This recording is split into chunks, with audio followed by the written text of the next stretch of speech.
Nicolas Maison.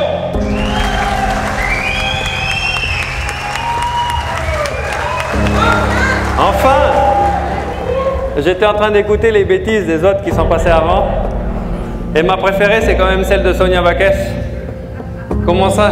C'est le suppléant le plus beau. C'est quoi cette histoire? C'est le contraire qu'elle dit à la fois. Bon, bonsoir tout le monde, merci d'être là, merci d'être aussi nombreux ce soir. Les coutumiers, bonsoir, merci beaucoup. Je salue bien sûr l'ensemble des élus, des personnalités politiques ce soir. Oui, beaucoup de soutien de plusieurs personnalités. La petite vidéo de Sébastien Lecornu, très sympa, je m'y attendais pas, c'est vraiment... je sais qu'il ne le fait pas pour tout le monde, donc ça démontre une vraie amitié, une vraie proximité. C'est quand même aujourd'hui le ministre des Armées de la République, quoi, donc qu'il prenne le temps de faire une petite vidéo avec son téléphone pour me soutenir, ça fait extrêmement plaisir. Du coup, je lui ai dit, je t'oublie pas pour le service militaire. Il m'a dit, commence pas à me demander du pognon, mais enfin voilà, une proximité avec Sébastien qui est vachement appréciable. Et puis ce soir, Nina, Juliet forcément, Sonia Backès, Harold Martin, Isabella Salinga de l'éveil océanien. Non, ça fait très plaisir, quoi, forcément. Hein. Et puis tous ces gens, avec Glenn Yolande qui est venu tout haut, exprès. Donc, non, c'est que ça a plu, c'est que ça plaît, c'est que les gens sont convaincus. Donc voilà, c'est aussi une responsabilité, quoi, de ne pas décevoir ces gens-là. De manière générale, il faut aller voter. Parce que quand on ne va pas voter, on affaiblit un peu plus la démocratie, le système démocratique.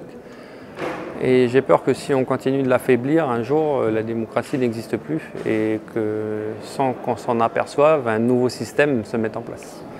Et la démocratie, comme disait Churchill, on n'a rien trouvé de mieux, quoi. Donc il y a des défauts, c'est pas forcément très efficace parfois, mais au moins les gens s'expriment, tous, et de manière égale. Donc ça c'est important. Donc allez voter parce que ça fait fonctionner la démocratie. Votez blanc si vous n'êtes pas convaincu.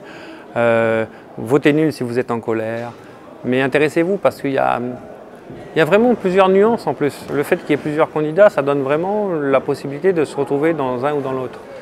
Et c'est ce qu'on disait ce soir, c'est que nous on représente une ligne qui est claire, qui est sans compromission, qui est ferme face aux indépendantistes dans la négociation à venir, parce qu'on pense que les indépendantistes ont un projet de régression sociale, économique, sociétale pour la Nouvelle-Calédonie. Donc nous on est là pour faire valider les résultats démocratiques des 3 référendums et leur dire les choses clairement. Aux indépendantistes aussi, il faut leur dire les choses clairement. C'est une manière de les respecter, il faut leur dire les choses.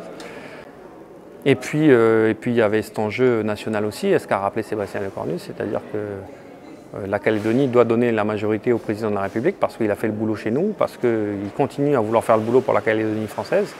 Et aujourd'hui, il y a un vrai risque Mélenchon en France, quoi. En France, ce qui se passe, c'est que l'ensemble de la gauche s'est réuni. Et qui est désormais l'ensemble de cette gauche qui va du Parti socialiste au Parti communiste, en passant par les écologistes, aujourd'hui est dirigé par Mélenchon, par la France insoumise. Et donc c'est un mouvement d'extrême gauche radicale qui est en train de monter et qui est au 2e tour dans toutes les circonscriptions qui ont déjà voté, quoi.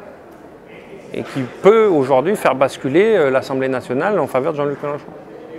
Donc c'est un vrai risque qui est en ce moment. Alors c'est un risque pour la France, comme je le disais, parce que la France pilotée par l'extrême gauche, c'est la cata. Et puis pour nous, c'est juste le chaos, quoi. C'est le chaos général, parce que déjà en termes d'insécurité, Mélenchon, il dit que la police tue en France, alors qu'on voit bien qu'il y a plutôt un laxisme généralisé. Et puis en Nouvelle-Calédonie, il s'est engagé à ne pas respecter le résultat du 3e référendum et à en organiser un autre sur l'indépendance rapidement, quoi, pour donner l'indépendance aux indépendantistes. Donc, et les seuls qui sont aujourd'hui en capacité de le battre à l'Assemblée nationale, ce sont les députés de la majorité présidentielle d'Emmanuel Macron.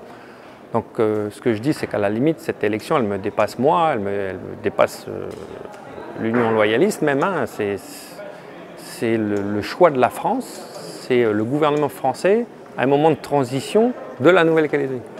Donc si on met l'extrême gauche à ce moment-là, moi, je crois que les carottes sont cuites. Donc de voir tout le monde réuni aujourd'hui à Païta pour défendre l'union loyaliste et la majorité présidentielle, je trouve ça beau.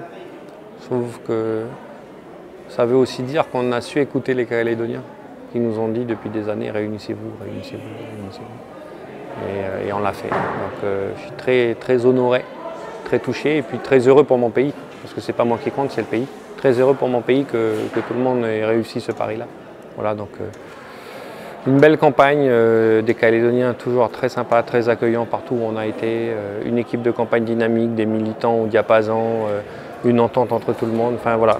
Franchement, une de mes plus belles campagnes. Et c'est pas parce que je suis le candidat, mais franchement de l'intérieur ça valait le coup.